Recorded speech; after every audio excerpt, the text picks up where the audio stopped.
Hello friends, आज की इस नई वीडियो में मैं आपको बहुत वेलकम करता हूं।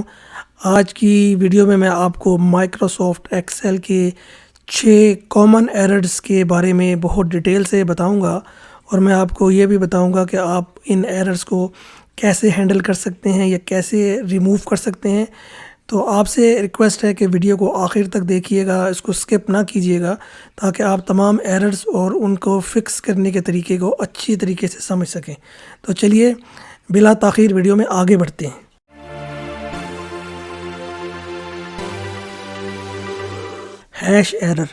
हैश एरर उस वक्त जनरेट होता है जब आपकी कॉलम विड्थ, जब आप माइक्रोसॉफ्ट एक्सेल में जो कॉलम विड्थ है न्यूमेरिक वैल्यू या जो आपने डेटा एंट्री किया होता है उसकी विड्थ से कम हो जाए।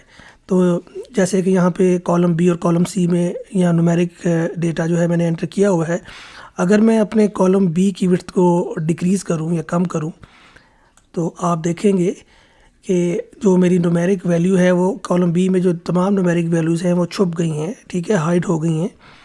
तो इसकी रीज़न क्या है? इसकी रीज़न ये है कि मेरी जो कॉलम की विड्थ है अब वो मेरी न्यूमेरिक वैल्यू जो है उसकी विड्थ से कम हो गई है। तो इसको रिस्टोर करने के लिए, इसको वापस लाने के लिए मैं क्या करूँगा, या इस एरर को रिमूव करने के लिए मैं कॉलम बी और कॉलम जो सी के दरमियान जो लाइन है इसको डबल क्लिक करूँगा। जी हाँ, तो डबल क्लिक करने से क्या होगा, मेरी जो वैल्यूज़ हैं वो दोबारा विजिबल हो गई हैं या दिखाई देने लगी हैं। जी, तो हैश वैल्यू एरर उस वक्त जनरेट होता है जब आप अपने माइक्रोसॉफ्ट एक्सेल के डाटा सेट के अंदर कोई रॉन्ग टाइप ऑफ डाटा जो है वो इंसर्ट कर देते हैं। चलें तो इस एरर को समझने के लिए ऐसा करते हैं कि जो कॉलम बी और कॉलम सी में जो सेल्स हैं इनको आपस में सब्ट्रैक्ट करते हैं, ठीक है। तो यहाँ पर आते हैं और ये सेल्स को सब्ट्रैक्ट करते हैं कॉलम बी और कॉलम सी की। यहाँ पर फार्मूला इंसर्ट करते हैं और इसको डबल क्लिक करके कॉपी कर लेते हैं नीचे की तरफ। तो अभी तक तो तमाम के तमाम कैलकुलेशन दुरुस्त हैं, हमारे पास कोई एरर नहीं आया। लेकिन अगर यहाँ पर मैं सेल C3 में यहाँ पे जहाँ ज़ीरो लिखा है यहाँ पे टेक्स्ट डेटा जो है वो अगर इंसर्ट कर दूँ, ज़ीरो के बजाय यहाँ पे लिखूँ मैं मिसिंग, तो देखें क्या होता है और एंटर करूँ। अब आप देखेंगे कि यहाँ पर आपके पास एरर आ गया है जो कि हैश वैल्यू एरर है। तो आप इस हैश वैल्यू एरर को कैसे डील कर सकते हैं या कैसे रिमूव कर सकते हैं, या जो आपकी जहाँ सेल वैल्यू में जो टेक्स्ट वैल्यू है उसको आप किस तरह जो है वो फार्मूला के अंदर या फंक्शन के अंदर जो है वो इग्नोर कर सकते हैं कि वो जो हमारा फंक्शन है, ये फार्मूला है, वो टेक्स्ट वैल्यू को ओमिट कर दे, ठीक है। तो उसके लिए आप क्या करेंगे, यहाँ पर पहले सेल में आएंगे और अपना जो फार्मूला जो आपने लिखा था cell B2 minus cell C2 इसको मॉडिफाई करेंगे with the help of some function. बिल्कुल, जी हाँ, सम फंक्शन यूज़ करने से ये होगा कि आपका जो सम फंक्शन है वो सिर्फ न्यूमेरिक वैल्यूज़ को ही काउंट करेगा, जहाँ जहाँ टेक्स्ट वैल्यू आएगी वो उसको इग्नोर कर देगा, ठीक है। तो मैं यहाँ पर आता हूँ फार्मूला बार के अंदर, इधर मैं आपको क्लोज़अप करके दिखाता हूँ। यहाँ पे मैं C2 सेल से पहले सम फंक्शन को टाइप कर देता हूँ और इसको एंटर कर देते हैं यहाँ पर, और ब्रैकेट से इसको क्लोज़ कर देता हूँ और एंटर को प्रेस करता हूँ। तो अब आप यहाँ पे देखेंगे कि आपके पास जैसे ही मैं इस फार्मूले को नीचे की तरफ कॉपी करूँगा, आपका जो हैश वैल्यू एरर है वो ख़त्म हो गया है, रिमूव हो गया है। उसकी रीज़न क्या है मैं आपको यहाँ पर क्लिक करके दिखाता हूँ सेल में। आप अब देख रहे हैं कि अब हमने यहाँ पर सम फंक्शन को यूज़ किया है। तो सम फंक्शन को यूज़ करने से क्या फ़ायदा हुआ कि उसने जब दो वैल्यूज़ को आपस में सब्ट्रैक्ट किया तो जहाँ जहाँ टेक्स्ट वैल्यू थी उसने उस टेक्स्ट वैल्यू को इग्नोर कर दिया, क्योंकि टेक्स्ट वैल्यू न्यूमेरिक वैल्यू से डिफरेंट है, ये आपस में मैच नहीं करती। हैश नेम एरर उस वक्त जनरेट होता है जब आप माइक्रोसॉफ्ट एक्सेल में जो फंक्शन यूज़ कर रहे हैं उसके स्पेलिंग्स में कोई मिस्टेक कर दें या कोई गलती कर दें, या कोई ऐसा फंक्शन यूज़ कर लें जो माइक्रोसॉफ्ट एक्सेल में या उस माइक्रोसॉफ्ट एक्सेल के उस वर्जन में अवेलेबल ना हो। तो चलिए इसको समझने के लिए एक एग्जांपल लेते हैं। ऐसा करते हैं, मैं कॉलम बी की जो सेल्स हैं इनको सम करता हूँ, ठीक है। सम फार्मूले से यहाँ आता हूँ और सम फार्मूला यूज़ करता हूँ और इसको तमाम वैल्यूज़ को सिलेक्ट करते हैं और सम करते हैं। अभी तक तो सब कुछ दुरुस्त है, ठीक है। लेकिन अगर मैं यहाँ पे सम जहाँ जो लिखा हुआ है सम फंक्शन की स्पेलिंग है इसको अगर सम की बजाय सिम कर दूँ, यू की जगह आई को रिप्लेस कर दूँ तो अब क्या होगा? जी हाँ, अब आपको क्योंकि यहाँ पर फंक्शन के जो नेम के जो स्पेलिंग है वो उसमें मिस्टेक है, तो अब आपको यहाँ पर हैश नेम एरर जो है वो नज़र आएगा। ठीक है, इसको जाते हैं दोबारा अंडू कर देते हैं। इसके अलावा अगर माइक्रोसॉफ्ट एक्सेल में आप कोई इस तरह का फंक्शन यूज़ करने की कोशिश करें जो कि एग्जिस्ट ही नहीं करता, तो अगर सपोज़ मैं सम की जगह ऐड कर दूं यहाँ पर, ठीक है, तो क्या होगा? फिर भी आपके पास यहाँ पर हैश नेम एरर आएगा क्योंकि ऐड फंक्शन जो है वो माइक्रोसॉफ्ट एक्सेल में नहीं है। तो इसको फिक्स करने के लिए क्या करेंगे? जहाँ ऐड को दोबारा जो है आप सम से रिप्लेस कर देंगे तो आपकी वैल्यू जो है वो दुरुस्त आपको नज़र आएगी। Hash reference error. Hash reference error उस वक्त जनरेट होता है जब आपकी कैलकुलेशन में या फार्मूला के अंदर रेफरेंस वैल्यू या सेट ऑफ वैल्यूज़ जो हैं वो मिसिंग हो, यानी कि वो वैल्यूज़ जिसकी बेस पर आपने फार्मूला लगाया था वो वहाँ से मिस हो जाएं, तो क्या होगा कि आपके पास रेफरेंस एरर जो है वो जनरेट होगा। तो चलिए इसको इस एरर को समझने के लिए एक एग्जांपल का सहारा लेते हैं। मैं ऐसा करता हूँ, कॉलम बी और कॉलम सी की जो सेल्स हैं इनको ऐड अप कर देता हूँ। ठीक है, सम कर देता हूँ, यहाँ पे इसको सम कर देते हैं।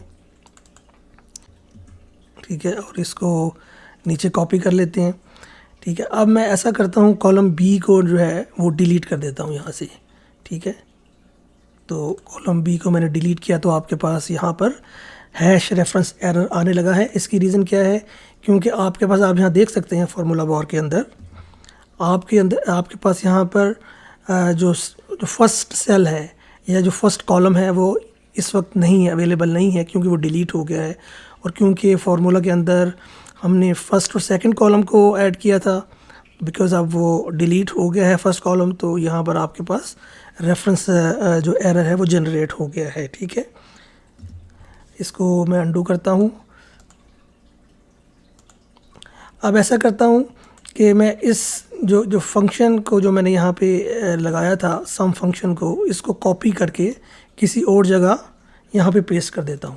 ठीक है, तो आप देखेंगे कि आपके पास रेफरेंस एरर जो है दोबारा आने लगा है। तो इसकी रीज़न क्या है? इसकी रीज़न अगेन सेम है, क्योंकि आप यहाँ पर देखें कि ये जो हमारा फंक्शन या जो फार्मूला हमने यहाँ पे लगाया था सम का, इसके लेफ़्ट हैंड साइड पर 2 कॉलम्स थे जिनको हमने ऐड किया था, रिलेटिव रेफरेंस जिसे कहते हैं। लेकिन यहाँ पर जब हमने फार्मूला जो कॉपी किया है उसमें उसको एक कॉलम जो है वो यहाँ पर मिसिंग है। ठीक है ना, आप देख सकते हैं कि एक कॉलम यहाँ पर मिसिंग है, क्योंकि रिलेटिव रेफरेंस के लिए हमें 2 कॉलम्स चाहिए थे जो कि यहाँ पर अवेलेबल नहीं है।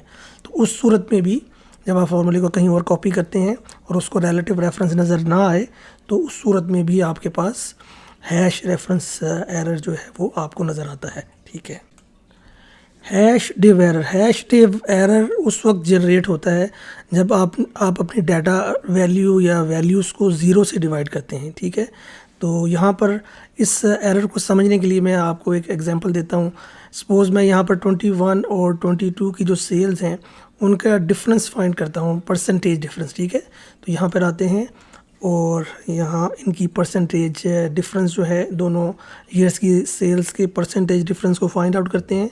इक्वल साइन, ये वाला सेल सेलेक्ट करते हैं, डिवाइडेड बाय ये वाला सेल। ठीक है, C2 cell and negative subtract 1। तो यहाँ से आपके पास दोनों ईयर्स की सेल्स की परसेंटेज डिफरेंस आ गया। अब इस फॉर्मूले को नीचे की तरफ कॉपी कर लेते हैं। ठीक है, अब आप देख रहे हैं कि जो सेल D3 है यहाँ पर आपके पास हैश डिव एरर आया है। तो उसकी रीज़न क्या है? जी हाँ, इसकी रीज़न बहुत ऑब्वियस है कि आपने यहाँ पर, अगर आप इस फॉर्मूले को देखें तो B3 और C3 सेल को आपस में आपने डिवाइड किया है। तो C3 में जो है कोई वैल्यू नहीं है, 0 है। तो जब भी आप किसी वैल्यू को 0 पे डिवाइड करते हैं तो आपके पास ये हैश डिव एरर जो है वो नज़र आएगा। ठीक है, तो अब आप इस एरर को कैसे फिक्स कर सकते हैं या कैसे जो है इसको मैनिपुलेट कर सकते हैं कि आपका फंक्शन भी ब्रेक ना हो और ये एरर भी गायब हो जाए। ठीक है, तो सपोज़ अगर मैं इसको, ये जो डिव एरर है इसको डिलीट कर दूं, यहाँ पर अपने कंप्यूटर की पर डिलीट का बटन प्रेस करूं, तो क्या होगा? आपका जो ये फंक्शन है जो आपने फार्मूला लगाया था वो ब्रेक हो जाएगा। सपोज़ अगर इन फ्यूचर में यहाँ पर आकर कोई न्यूमेरिक वैल्यू डालता हूँ तो वो फिर कैलकुलेशन जो है वो नहीं होगी। अगर सपोज़ मैं यहाँ लिख देता हूँ 2566, तो अब आप देखेंगे कि ये सेल खाली रहेगा, क्योंकि आपका फार्मूला ब्रेक हो गया, क्योंकि आपने यहाँ से डिव एरर को जो है वो डिलीट कर दिया था। ठीक है, तो हम डिलीट नहीं करेंगे बल्कि इसको एक दूसरे तरीके से हैंडल करेंगे, और वही क्या है, हम यहाँ पर इफ़ एरर फंक्शन को यूज़ करेंगे। माइक्रोसॉफ्ट एक्सेल के अंदर एक फंक्शन होता है इफ़ एरर फंक्शन, उसको जो है वो इंट्रोड्यूस करेंगे। तो हम यहाँ आते हैं ये पहले सेल के ऊपर, और यहाँ पर फार्मूला बार के अंदर मैं आपको क्लोज़अप करके दिखाता हूँ। यहाँ पर इफ़ एरर के फंक्शन को यूज़ करते हैं। इफ़ एरर, इसको टैप करके सिलेक्ट कर लेते हैं। ठीक है, और ये इसमें इफ़ एरर का जो फंक्शन है उसका जो पहला आर्गूमेंट है वैल्यू है, ये वही वैल्यू है जो आपने अभी फाइंड आउट की है, परसेंटेज डिफरेंस इन सेल्स। ठीक है, इसके बाद यहाँ पर वैल्यू के बाद कॉमा आ रहा है, यहाँ पर कॉमा इंसर्ट करते हैं, और उसके बाद वैल्यू इफ़ एरर, यानी कि अब हमने क्या करना है, अगर हमारी वैल्यू के अंदर एरर आए, यानी जब भी हमारी वैल्यू 0 पे डिवाइड हो और एरर आए, तो हम यहाँ पर क्या करें। क्या आप उस सेल को खाली छोड़ना चाहते हैं या उसमें कोई मैसेज लिखना चाहते हैं।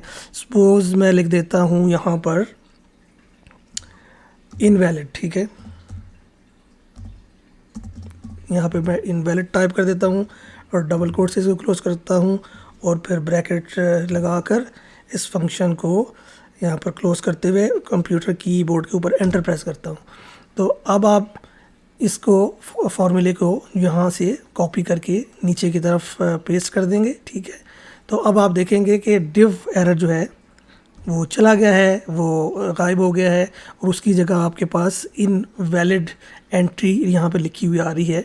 तो इसका फ़ायदा क्या होगा, इसका फ़ायदा ये होगा कि जब आप इन फ्यूचर यहाँ पर आके कोई वैल्यू अपनी डालेंगे, तो आपका जो फंक्शन है या फार्मूला है वो ब्रेक नहीं होगा। सपोज़ मैं यहाँ पे ये 3 4 5 6 एंटर करता हूँ और कंप्यूटर कीबोर्ड पर एंटर करता हूँ, तो आपका फार्मूला ब्रेक नहीं हुआ। इसने सही तौर पर परसेंटेज जो डिफरेंस है इन सेल्स वो फाइंड आउट कर दी हैं। तो ये था वो तरीका जिसके ज़रिए आप डिव एरर को जो है सही तौर पर हैंडल कर सकते हैं। ठीक है नाज़रीन, हैश एन एरर या hash not applicable error Microsoft Excel के लुकअप फंक्शंस में जनरेट होता है। और ये उस वक्त जनरेट होता है जब आपके फंक्शन में कोई स्पेलिंग मिस्टेक्स हों या आप की जो लुकअप वैल्यू है वो इनवैलिड हो। तो चलें ऐसा करते हैं, हैश एन एरर को समझने के लिए एग्जांपल का सहारा लेते हैं। आप देख सकते हैं कि मैंने अपने यहाँ पर स्प्रेडशीट में कुछ कस्टमर्स हैं, उनकी 21 और 22 की जो सेल्स का डेटा है जो है वो एंटर किया हुआ है।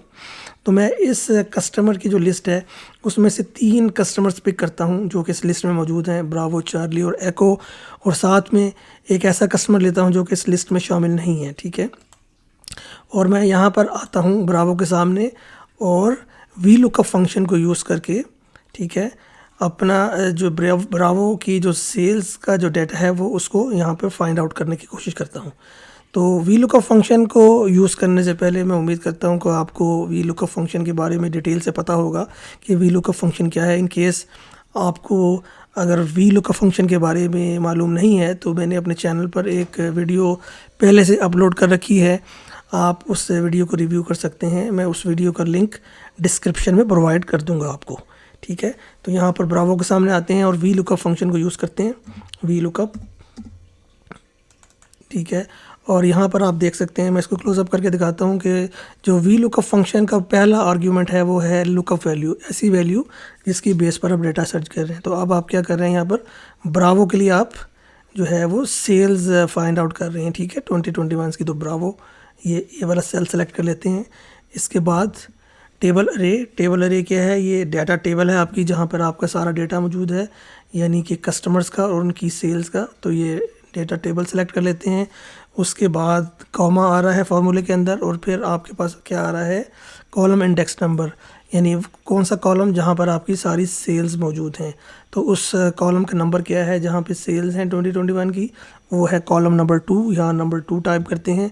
उसके बाद फार्मूले में कॉमा आ रहा है, और फिर एग्जैक्ट मैच के लिए हमने जो हमारी लुकअप वैल्यू है उसके एग्जैक्ट मैच के लिए यहाँ पे आपने 0 टाइप करना है। यहाँ पे 0 टाइप कर देते हैं। और ब्रैकेट से इस फंक्शन को क्लोज़ करते हैं और अपने कंप्यूटर कीबोर्ड पर एंटर करते हैं और अब इस फार्मूले को नीचे की तरफ कॉपी कर लेते हैं। ठीक है, तो अब आप यहाँ देखेंगे कि बहुत ऑब्वियस सी बात है, क्योंकि गोल्फ इस लिस्ट में मौजूद नहीं है, जो हमारी जो लुकअप वैल्यू जो यहाँ पे गोल्फ है, क्योंकि वो इस लिस्ट में मौजूद नहीं है, तो यहाँ पर हमारे पास NA एरर जो है वो जनरेट हो गया है। ठीक है ना, तो हमेशा लुकअप फंक्शन में अगर आप कोई ऐसी वैल्यू जो है वो फाइंड आउट करने की कोशिश करें जो आपकी डेटा रेंज के फर्स्ट कॉलम में अवेलेबल ना हो, तो उस वक्त क्या होता है, नॉट एप्लीकेबल या #NA एरर जनरेट होता है। तो अगर आप ये चाहें कि इस #NA एरर की बजाय कोई और यहाँ पर टेक्स्ट आ जाए या आप इस सेल को बिल्कुल ख़ाली छोड़ना चाहें, तो वो आप कर सकते हैं, या आपके पास ऑप्शन है। तो उस ऑप्शन को हासिल करने के लिए आप क्या करेंगे, आप एक नए फंक्शन को यहाँ पर इंट्रोड्यूस करेंगे और उस फंक्शन का नाम है इफ़ NA फंक्शन। ठीक है, इफ़ NA फंक्शन, यहाँ पर आप इफ़ एरर फंक्शन को भी यूज़ कर सकते हैं, लेकिन मैं यहाँ आपको इफ़ NA फंक्शन को यूज़ करके दिखाता हूँ कि आप जो NA एरर है इसको आप कैसे रिप्लेस कर सकते हैं किसी भी टेक्स्ट वैल्यू के साथ, या जो भी आपका जो ऑप्शनल जो वैल्यू है यहाँ पर जो आप रखना चाहते हैं उसके साथ। ठीक है, तो मैं यहाँ पर आता हूँ फर्स्ट सेल के अंदर ब्रावो के सामने। ठीक है, और यहाँ पर वी लुकअप फंक्शन से पहले इफ़ NA फंक्शन को जो है वो टाइप करता हूँ और कंप्यूटर कीबोर्ड पर टैप करके इसको सिलेक्ट कर लेता हूँ, क्लोज़अप करके दिखाता हूँ आपको। यहाँ पर आप देख सकते हैं इफ़ NA जो फंक्शन है उसकी जो पहला आर्ग्यूमेंट है, जो पहला पैरामीटर है वो वैल्यू है। ये वही वैल्यू है जो आपने अभी वी लुकअप फंक्शन के ज़रिए जो फाइंड की है, जो कि सेल्स डाटा है फॉर डिफरेंट कस्टमर्स।